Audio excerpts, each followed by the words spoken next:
Hello दोस्तों, पूजा story channel में आप सबका स्वागत है। दोस्तों, आज की कहानी जीजा और साली पर आधारित है। तो लिए शुरू करते हैं।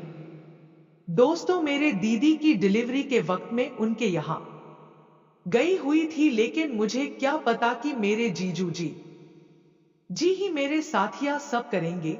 दोस्तों, क्या ही बताओ आप लोगों को, पूरी रात मुझे घोड़ी बनाकर जीजू एक के बाद एक पोज बदलते रहे और मैं सिखाती रही, चिल्लाती रही और मेरी सेल्फी उसी ने तोड़ते। चलो दोस्तों, पूरी कहानी मैं आप लोगों को शुरू से बताती हूं, तभी आप लोगों को मजा आएगा। आज की कहानी में मेरा नाम रिया है। मैं एक साधारण लड़की हूं। मेरे शरीर की तो आप लोगों को क्या ही बताऊं। बस आप लोग या समझ लो कि अगर कोई भी लड़का मुझे एक बाल देख ले तो उसके मन में एक ही बात आएगी कि बस जैसे तैसे ही करके यह एक रात के लिए मुझे मिल जाए। बस मैं अपने परिवार के साथ एक छोटे से कस्बे में रहती हैं। मेरे पिता एक शिक्षक है और मेरी माँ एक गृहिणी। मेरी एक बड़ी बहन ज्योति है जो मुझसे 5 साल बड़ी है। ज्योति की शादी हाल में ही मेरे जीजू रोहित से हुई थी।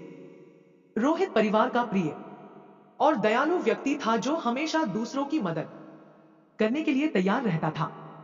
शादी के बाद जब ज्योति अपने जीवन में व्यस्त हो गई तो मैं अक्सर रोहित के साथ समय बिताने लगी।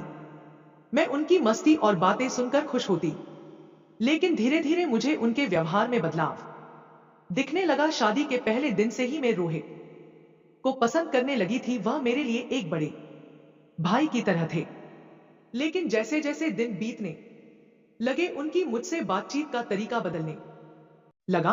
वह मुझसे छोटी छोटी बातें करने लगे, जैसे मेरी पढ़ाई के बारे में और मेरी पसंदीदा चीजों के बारे में। एक दिन जब ज्योति घर पर नहीं थी, रोहित ने मुझसे कहा, रिया तुम बहुत खूबसूरत हो। मैं इसे मजाक में ले लिया, लेकिन उसके चेहरे की गंभीरता ने असहज करे दिया। रोहित ने मुझसे कहा कि मैं अपने सब के बारे में बात करूं। उसने मुझसे किताबें पढ़ने के बारे में पूछा और मुझे लगा कि वह मुझसे जुड़ना चाहता है, लेकिन धीरे धीरे उसने बातें मेरी सीमाओं को पार करने लगी।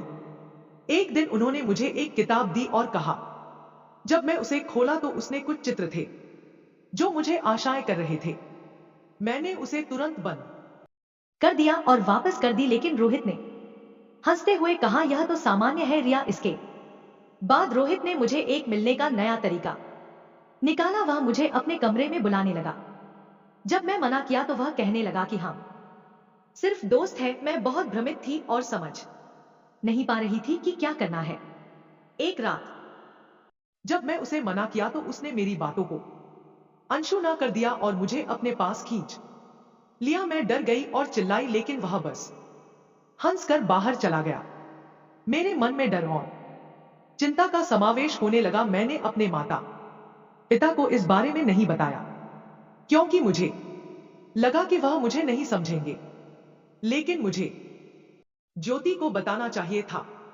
मैंने सोचा कि अगर वह जान गई तो शायद वह मुझे इस स्थिति से बाहर निकल सकती है। एक दिन ज्योति से बात करने की कोशिश की, लेकिन वह अपनी नई जिंदगी में इतनी व्यस्त थी कि मैंने उसे कुछ नहीं कहा। मेरा मन भारी सा हो गया और मैंने तय किया कि मुझे सब कुछ बताना होगा। मैं एक दिन ज्योति को सब बताने का निश्चय किया। मैंने उसे कह दिया, मुझे आपसे कुछ महत्वपूर्ण बात करनी है।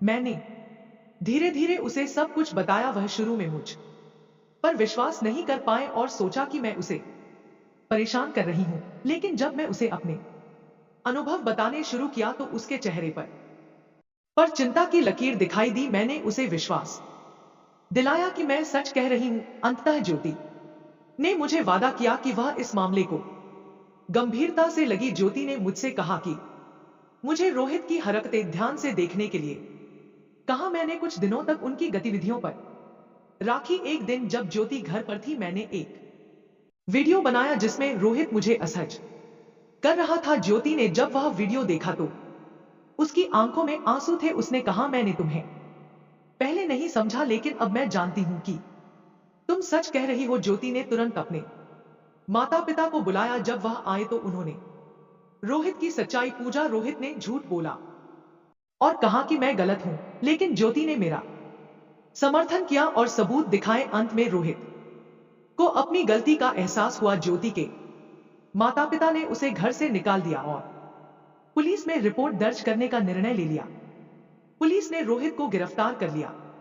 मेरे परिवार ने मुझे शांत होना दी और मुझे यह समझाया कि मैं अकेली नहीं हूं। ज्योति ने भी मुझे माफी मांगी कि उसने पहले मुझे नहीं समझा। धीरे धीरे हम सभी ने इस दर्दनाक अनुभव से उबर की कोशिश की। समय बिताने के साथ मैं फिर से जीने की कोशिश की।